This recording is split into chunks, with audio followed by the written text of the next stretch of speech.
Hola de nuevo. La semana anterior les prometí que les iba a contar algunas anécdotas de los niños que van a la escuelita que se inició, que era tipo educación a distancia asistida, ¿no? Papás que no podían llevar a sus niños a otros centros educativos, bien porque los privados son muy caros o bien porque los públicos tienen el nivel muy bajo o están lejanos y es peligroso para los niños llegar, y que descubrimos que estaban sin escolarizar.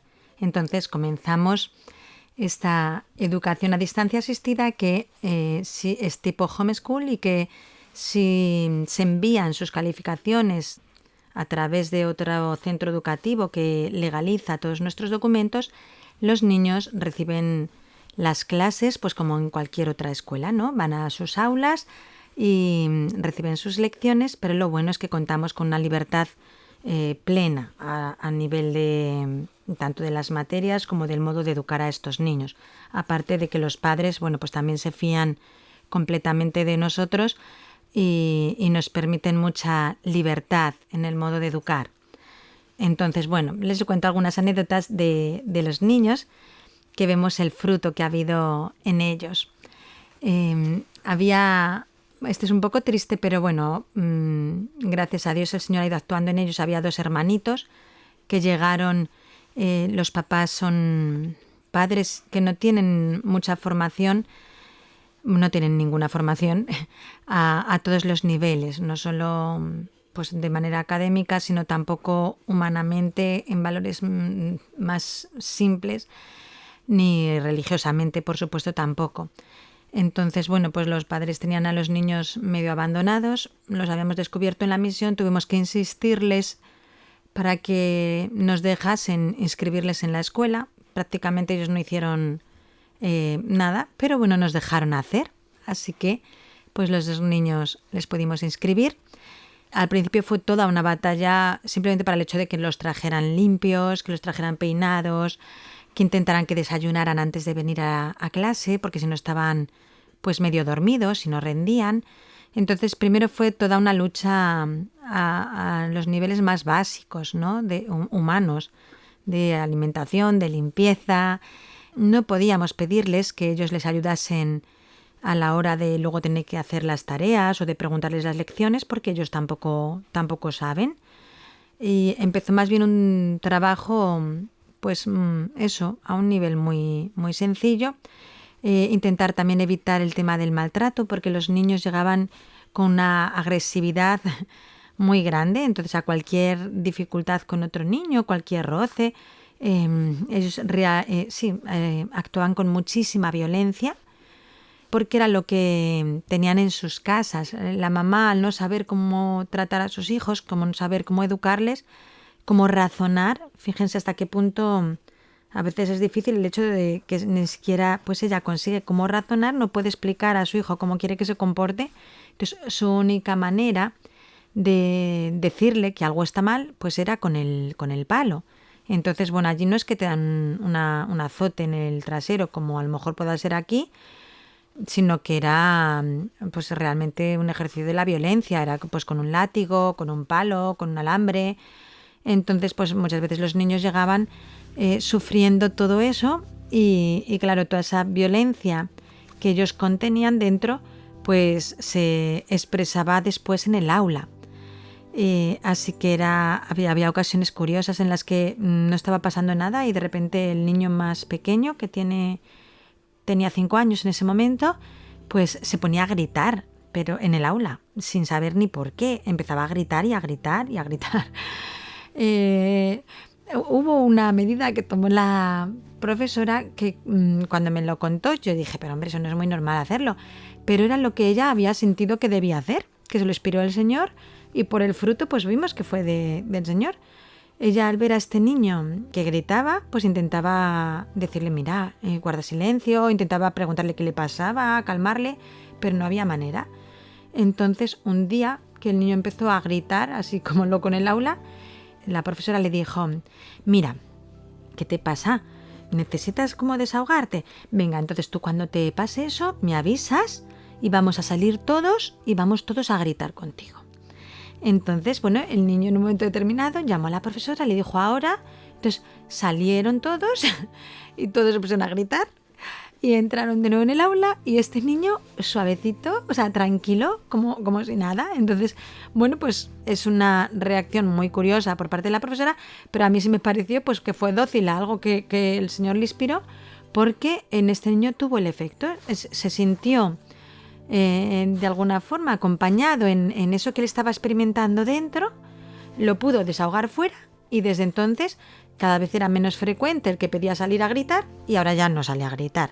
Ahora ya pues es un niño quizá un poco más inquieto que otros, pero que ha mejorado muchísimo.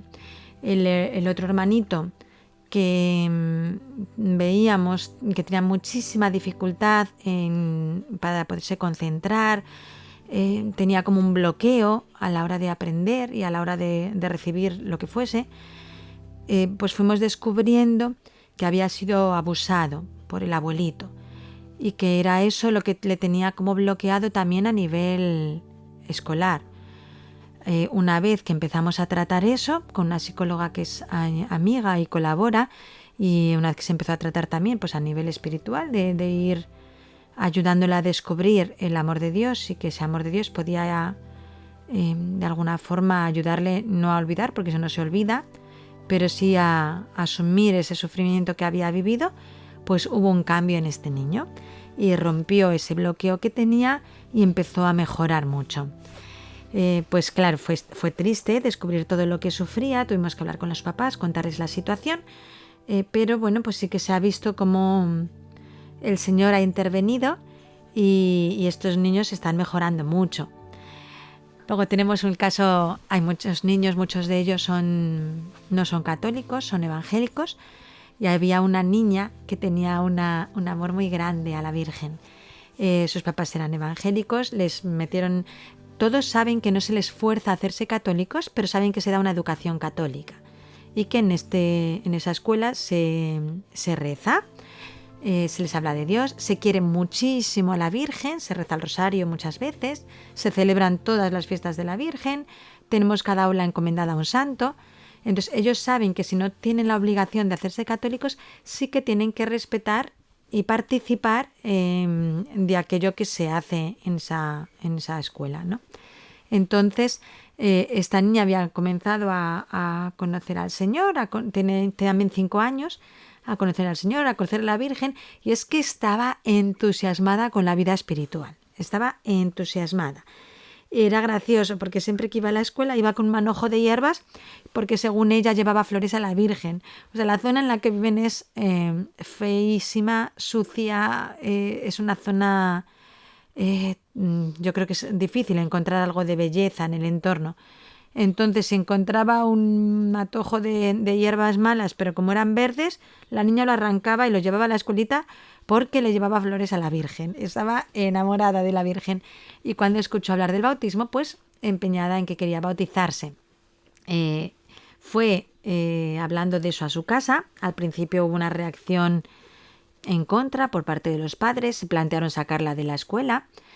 Pero al final se impuso el deseo que veían en la niña y la alegría que veían en la niña cuando hablaba de Dios, de la Virgen, de la escuelita. Entonces, bueno, pues finalmente tanta insistencia de la niña que quería bautizarse, los papás aceptaron. La mamá decía, es que ya no podemos negar que la fe de ella es esa. Entonces tenemos que dejarla. Y se pudo bautizar, estaba feliz, y sus padrinos eran una de las profesoras y el esposo en la escuelita. Y era gracioso cómo luego la niña era el apóstol de sus padrinos, porque cuando ella veía que el domingo, porque ella hacía que sus padres la llevasen el domingo a misa, así que eran evangélicos, pero los domingos allí estaban los dos con la niña para que pudiera entrar y pudiera ir a la misa. Y ella misma era la que cuando se daba cuenta que su padrino no había ido a misa, en cuanto le veía le regañaba, le decía, padrino, que el domingo hay que ir a misa. Así que al final no eran los padrinos los que la educaban en la fe a ella, sino ella a los padrinos. Luego hay otro niño que se llama Bastian, que cuando llegó solo lloraba, pero después fue dando un cambio muy grande y estaba contentísimo en la escuelita y lo mismo, cogió un amor a la Virgen enorme. Así que tenía locos en sus casas a todos, este tenía 4 años, porque cada 2 por 3, así, porque sí, empezaba a gritar ¡Viva la Virgen! Y toda la casa tenía que responder ¡Viva! Y si no lo respondían, iba de uno en uno, abuelito, que no has gritado ¡Viva! Y el abuelito ¡Viva! Iba donde la abuelita, abuelita, que no has gritado ¡Viva! ¡Viva! Entonces ya saben todos que cuando Bastián dice ¡Viva la Virgen! Todo el mundo tiene que gritar ¡Viva! Porque si no, él va de uno en uno hasta que lo hacen. También consiguió que los abuelitos, bueno, vive con los abuelos y con los papás, pusieran un altar en la entrada de la casa. Así que todo el mundo, cuando entra en casa o cuando sale de casa, tiene que pasar por ese altar a hacer una oración. Y el papá vive allí, pero solo llega cada 15 días, porque trabaja en unas camaroneras, entonces tiene que irse y solo llega a casa cuando le dan el permiso de 2 días. Entonces, bueno, el papá había vuelto a la casa, le tocaba descanso, y cuando entró en la sala, el niño se acerca a él, le agarra del brazo y le dice, papá, lo has hecho mal. Y su padre pues dice, ¿qué es lo que he hecho mal? Y el niño dice, no, has hecho mal. Y el papá mira a la mamá como diciendo, pues ¿qué está pasando? ¿Qué he hecho? Y ya la madre le hace un gesto de que siga al niño. El niño le agarra de la manga de la camiseta y lo lleva hasta la puerta de la casa, le hace ver el altar y le dice, ponte de rodillas. Entonces el papá se pone de rodillas y el niño, con 4 años, comienza a dirigir una oración. Y empieza, gracias Jesús, y mira al papá como diciendo que tienes que repetir. Y el papá, gracias Jesús, porque me has traído sano a casa, porque me has traído sano a casa. Y ahí comienza una oración dirigida en la que el niño va diciendo lo que el papá tiene que ir repitiendo. Así que en esa casa el niño de 4 años pues se ha hecho el guía de la fe de los demás. Ya todos van a misa los domingos, todos se confiesan, pero todo, o sea, mucho ha sido también de la labor de este niño en su casa. Pues así tenemos, otro día es gracioso, llegó un papá, yo me asusté un poquito al verle, pues con aspecto pues de hombre así como duro, de una vida no muy buena. Tenía tatuajes por todos los lados, una mirada sí, muy dura. Y cuando se acerca, me dice que quiere hablar conmigo, me cuenta pues que es el papá de tal niño y me empieza a decir, es que yo no soy católico y a mí estas cosas de la fe a mí nunca me han gustado y nunca me he sentido a gusto en eso. Y dice, pero es que ahora el niño nos obliga a ir a misa y dice, y ha comenzado a entrar algo dentro de mí, que yo no sé qué me pasa, pero que me hace bien, que le daba paz. Entonces, lo mismo, este hombre que tan alejado de Dios, que sí sé que pues que lleva una vida no buena, pues a través del niño que consigue que los papás le lleven a la misa el domingo, pues como no puede dejar al niño solo y tiene que entrar él también, según entra el papá y empieza a descubrir a Dios a través de las lecturas, de la predicación en la homilía, de ver la belleza de lo que es la liturgia, él lo expresa así, dice, es que está entrando algo en mí que no sé lo que es, pero que a mí me hace bien aquí dentro, me decía él. Así que nada, esta escuela está siendo casi una escuela de evangelización en la que estos niños pues están pudiendo llevar la fe a sus hogares y también está despertando en sus padres un deseo de mejorar ellos. Recuerdo a una mamá que ya no había acabado el graduado escolar, ella era consumidora de drogas, tenía completamente abandonado a los hijos, pero al ver que su niño más pequeño estaba motivado con la escuela y estaba mejorando tanto, surgió en ella el deseo de mejorar y nos pidió, dice, hermanas, ¿me pueden ayudar a encerrarme en un centro donde pueda dejar la droga y pueda salir y ser una buena mamá? Así que pues eso hicimos, estuvo en un centro de rehabilitación, salió y ya empezó a prepararse para ella también pues estudiar y poder sacarse el graduado escolar. Pero esto surgió en ella como deseo al ver el cambio de su hijo. Bueno, pues se nos acabó el tiempo por hoy y hasta la próxima y que el Señor les bendiga a todos.